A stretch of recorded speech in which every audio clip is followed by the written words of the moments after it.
The famous web slinger makes his big screen debut this Friday with the help of some special effects, a little spandex, a touch of Spidey scent, and star Tobey Maguire. It's Spider-Mania on the red carpet. Like he's a human being with super enhanced powers, you know. Spider-Man, because like he's very limber and can go from building to building, which I really like. Now chest-pounding action. We got the two faces of Spider-Man here for you. Entertainment reporter Chris Kosach is here with a preview for us. Chris? Thanks. Exciting, isn't it? It's been a slow crawl from concept to creation of bringing Spider-Man to the big screen. But that's all changing this weekend as fans flock to see the web's wonder wired for action. Spider-Man, a household name and beloved hero. From his knockout debut in August of 1962, he became a hit media sensation. From graphic novels to Nicholas Hammond's TV series, cartoons, and even video games, there was still ground left uncovered for the beloved webhead, the silver screen. From humble and broken beginnings to being the biggest blockbuster of 2002, we are going to be talking about one of my personal favorites, Spider-Man. Now, I wish I could say the making of Spider-Man was an easy venture, but that would be further from the truth. Before it even landed in Raimi's hands, it was a development hell for nearly 2 decades from the time of the film's release. From scripts falling through to visions veering from the source material and almost a complete acquisition of Marvel Comics itself, we're going to be taking a deep dive into the wall crawler's tangled web of development. Now, let's go back in time to the early 1980s, the before Columbia Pictures era, as I will call it. It was a time where Hollywood really wanted to dive into the potential goldmine that was making a feature Spider-Man film. At the time, there were only 4 Spider-Man movies ever made, and they were the 1977 TV special made to be a pilot for the Nicholas Hammond Spider-Man series and its 2 other sequels, alongside the Toei Tokusatsu special Spider-Man in 1978. Also, with Superman doing really well in the box office in 1978, you can see why people would have seen the potential in bringing Marvel Comics' biggest household name to the big screen. Now, with that in mind, let's bring us to attempt number 1, with Roger Corman at the helm, alongside Orion Pictures with creator Stan Lee to help with the screenplay. The film was going to have Doc Ock as the main antagonist and showcase some focus in the Cold War, but it fell through due to budgetary disputes between the two of them from what I was able to find. Moving on to attempt number 2, which took place when an independent film studio, Cannon Group, acquired the film rights in 1985. The film would have had Texas Chainsaw Massacre director Tobe Hooper to direct and the Outer Limits creator Leslie Stevens chosen for the screenplay. Shockingly, this version would have gone a complete horror route with this iteration. According to CBR, this unmade film would have had Peter Parker being turned into a spider hybrid monster by character Dr. Zork, a mad scientist who was performing experiments to build a race of mutants. After Peter's transformation, Zork would attempt to convince him to be the leader of his creations, but the monster would ultimately reject this role and fight Zork's mutants, which sounds like Marvel's version of The Fly.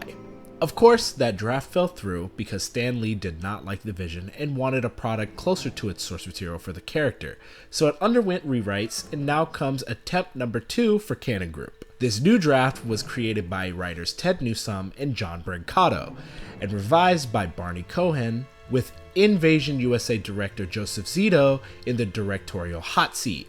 This version, once again, has Doc Ock as the main antagonist for the webhead, and he's taking on a mentor turned villain role. It had Tom Cruise as a potential face for Peter Parker, but the role went to Scott Leva as the title hero, and Stan Lee interested in being John Jonah Jameson. Despite their ambitions, this fell through due to hard-hitting financial issues from Cannon. The project was shelved in 1986 after investing $1.5 million into the pre-production process of the feature film. Production company and ex-Marvel owner New World Pictures showed interest in reviving the film, but nothing came of it, making this another dead attempt for a Spider-Man movie, and Cannon temporarily losing the production rights of the Marvel hero. To their credit, they managed to reacquire the rights to the production, and it bounced around people's hands from 1988 all the way to the mid-90s, where it landed in the hands of the director James Cameron, who, fun fact, was going to do an X-Men movie before being convinced by Lee to tackle Spider-Man. and Carloco Pictures was the production company for this potential vision of Spider-Man. But let's halt real quick. Before we dive into that, let's go on a brief detour. So remember my point about Marvel almost having an entire acquisition? Well, here's that story.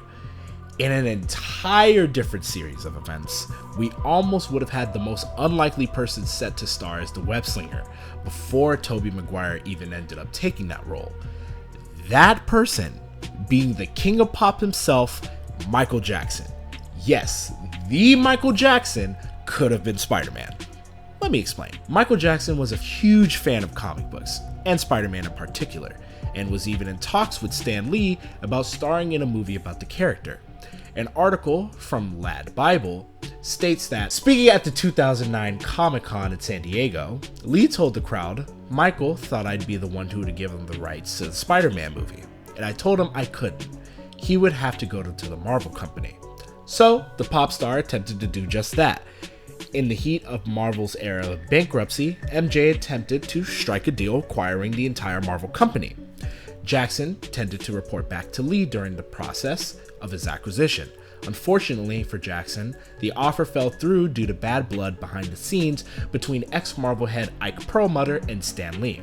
Perlmutter set the price to $1 billion, which was far more than Jackson could afford at that time, ultimately shutting down what could have been a very shocking turn of events for Marvel and a dream come true for the king of pop.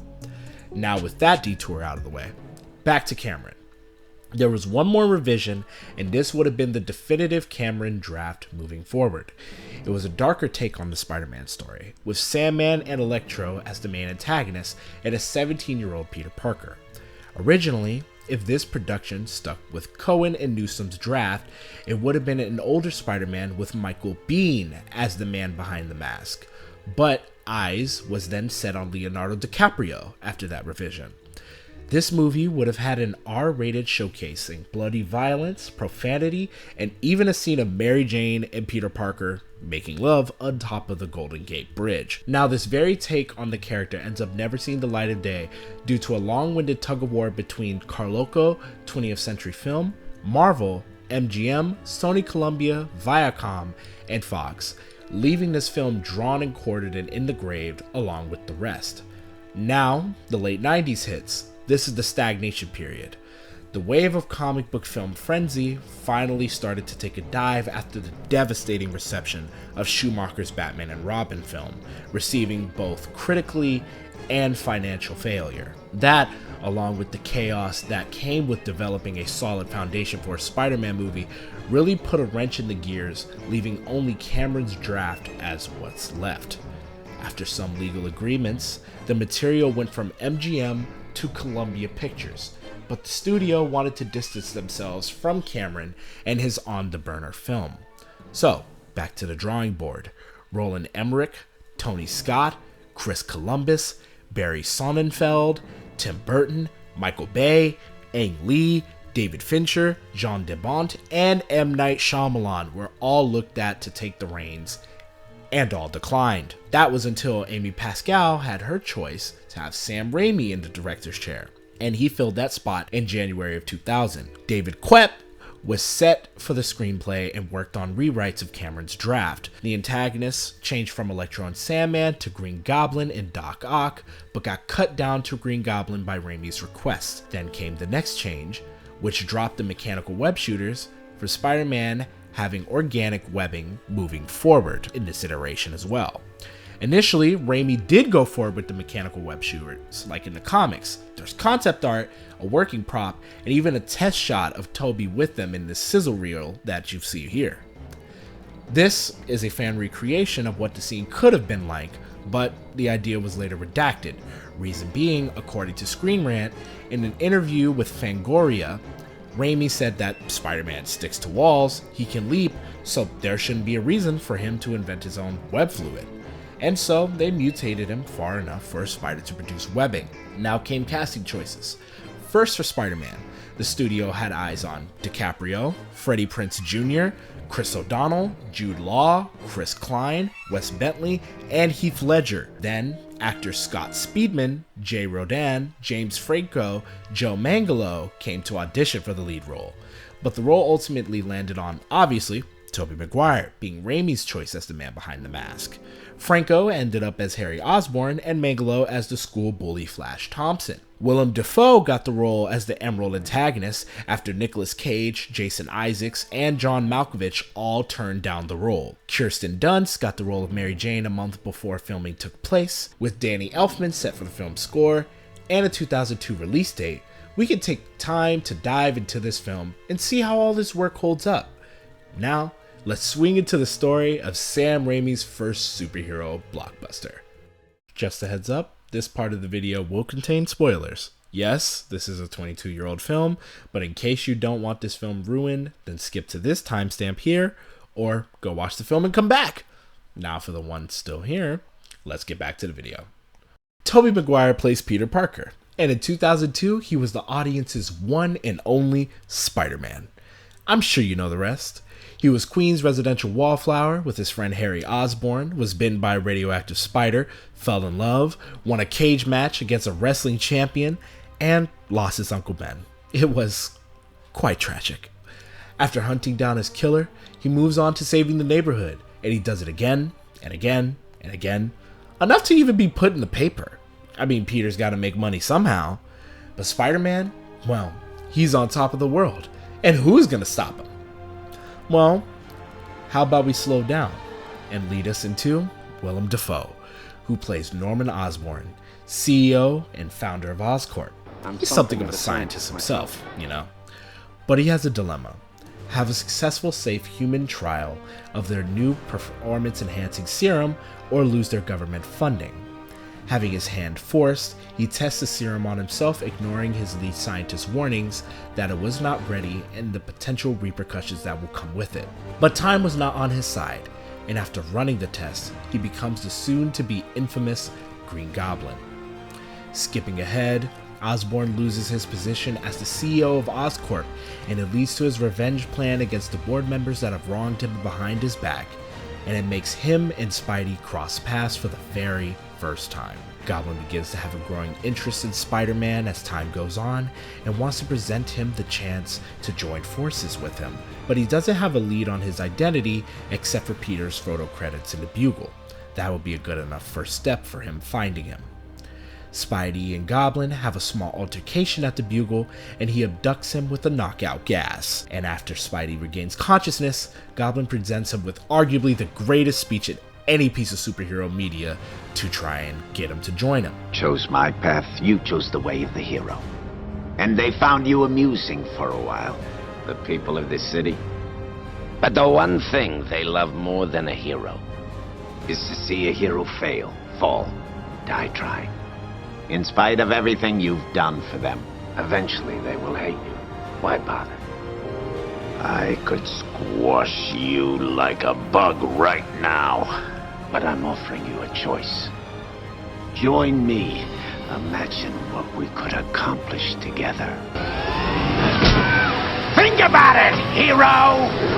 As we skip ahead once more, after Norman catches wind that Peter is Spider-Man, it gets May caught in the crossfire, leaving her in the hospital, which leads into Peter's final altercation with the Green Goblin at Queensboro Bridge. Hello? Can Spider-Man come out to play? Where is she? Where he gives him an ultimatum. Let die the woman you love? Or suffer the little children? After some assistance from the citizens of New York fighting in aid of Peter Parker, he was able to save the lives of everyone that were in danger, and Goblin takes the fight elsewhere so they can face off mano a mano.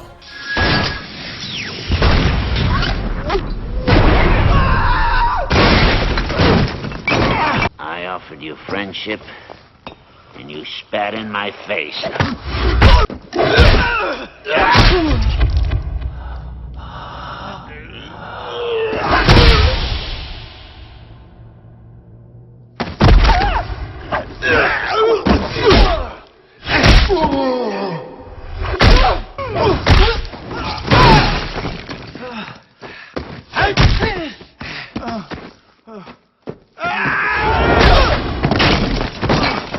I just had to let that beatdown play and do the talking because it was absolutely brutal.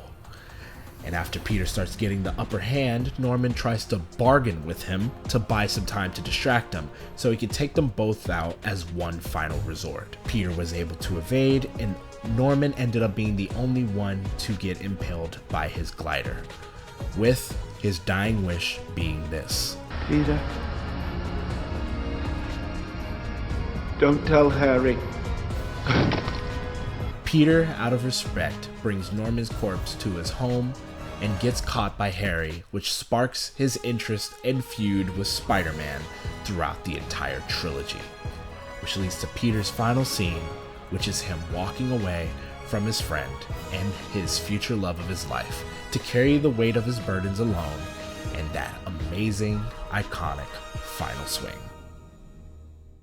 Now, I know I skimmed through a lot of this movie, and it's mainly because I'd want you, the viewer, to take the time to experience this yourself if hearing that synopsis sparked your interest. Now that this is the established time for my side in all of this, I would like to speak from my heart about this movie. This movie is, in my honest opinion, a timeless classic. Even though Tobey isn't my top live-action Spidey, I still find myself coming back to this film. It is my favorite of the trilogy, and it's my top 5 Spider-Man movies of all time. A lot of love and passion really bleeds into every minute of this film, and there's a reason why a lot of directors really wanted to try and recapture the feeling and style that this movie gave. It's campy, it's action-packed, it's emotional, it's truly everything a CBM should be. And now I won't say it's flawless. I'm not the biggest fan of Harry and MJ in this take. I honestly wish they'd had a little bit more of that charisma from the comics, but they still suit the story that they were in and what everything was going for. J.K. Simmons and Willem Dafoe definitely blow their roles out of the water, and they were really where this movie shines the most. Dare I say, they sometimes steal the moment from Peter, and he is the main character. I wish Robbie and Betty had a little bit more presence, since they were pretty important characters in Peter's life, but that's just a flaw with the entire trilogy, and it's also getting into a bit of nitpick territory at this point, but they still do a stellar job in their roles, and I can't take that credit away from them. As for Tobey Maguire, I feel he encapsulated the vibes of that era, the Lee and Ditko comic era, to be precise, both in looks-wise and personality-wise when he's playing Peter Parker. He feels very traditional in that respect, and that's the best way where I can put it in words. His influence does tend to bleed into other adaptations and comics, for better or for worse, but that really goes to show how well received and influential his portrayal really was, biases aside. Which leaves us lastly with Ben and May. I enjoyed their portrayal, especially Rosemary as May. She really gives that feeling of a wise and grieving aunt that just wants what's best for her nephew that she raised, and pretty much gives a lot of this film a lot of its emotional weight. Danny Elfman's score is absolute perfection, iconic even, and unforgettable. It really ties this film's identity all together, and it's that icing on this film's cake. But all in all, this movie is what solidified me as a Spider-Man fan, growing up in even the age I am now. Seeing it now still gives me the same feeling as me seeing it for the first time when I was about 4 years old, seeing it on DVD. There's a reason why these movies tend to be people's first thought when the name Spider-Man is brought up to conversation. This was people's first look at a generational superhero and a mark of a new millennia. The start of a fresh era even for superheroes. No longer were they pushed in these spaces, they were beginning to become a household name. Without this movie, alongside Blade and X-Men, we wouldn't be where we are now, and I wouldn't want it any other way. Thanks for hearing me out. And if you have any other memories with Spider-Man movies, even outside of this one, that you would like to share, drop it in the comments below. Let's nerd out together. I would love to hear what you have to say. This was a long time coming. This video was made in tribute to me seeing No Way Home with my best friend, and I have plenty other things to share if you are willing to hear. If not, that's perfectly fine. I'm TJ Gold. Nice to meet you. If you know me, cool. If you don't, also cool. Welcome to the channel, and I hope you have a good one. Alright, now I'm pretty much done with this one. This one is pretty much fully off the cuff, nothing pretty much scripted. We're just gonna go as I go. This video was 3 years in the making. I got the inspiration from it because of my very close friend Jesse, as you heard in the ending bit of that video. But we're not going to be talking about that. We're going to be talking about everything that's going to be afterwards from here on out. I know it's been a little bit of a minute between my Borderlands video and now. I'm going to do my due diligence to make sure that that does not happen again and try and have things a little more consistent. But I also want to tell you something big that's going to happen. I'm going to be working on another channel. It's going to be called Fool's Gold eventually with some friends. And I have a motion comic project that's going to be working on to be that big debut video for the channel. There's going to be other things. It's not just that. There's going to be stuff involving gaming, of course, other motion comics, maybe just some moments of just me having fun talking with my friends or planning stuff out. We'll see where time takes us with that channel and what ideas kind of come up and if they come through. Some names that you're going to be hearing is obviously Jesse, my friend Santi, other friend Waffles, Holland, Ross, plenty of names. This is going to be a big channel. It's not just going to be something that I would consider a channel. This is pretty much my community pretty much coming together and doing things that we love. And I'll put the channel in the description below if you want to come check it out and give it a sub. I have some other old stuff from pre-Fool's Gold days that kind of still pertains to everything that we're going to be doing. Mind you, I made this when I was like a teenager, so try not to cringe too much, but I hope you all enjoy not just what I have on this channel, but everything that's going to happen on Fool's Gold, because they're going to really be putting in a lot of effort. We're going to have a lot of fun. I'm going to be bouncing between both of the channels. And like I said, I'll try and make sure that everything is consistent. Everything is pretty much solely done by me. The writing, the voicing, the editing, at least on this channel. For everything else, I'm still doing editing and transcribing and coming up with ideas and all that stuff. So bear with me. I'm still very much new to this, but I'm glad that all of you are willing to stick around and give me this chance, and I'm gonna see how far this goes. Yeah, I'll try not to talk your ears off much longer. I'll see you in the next one. You guys have a good day.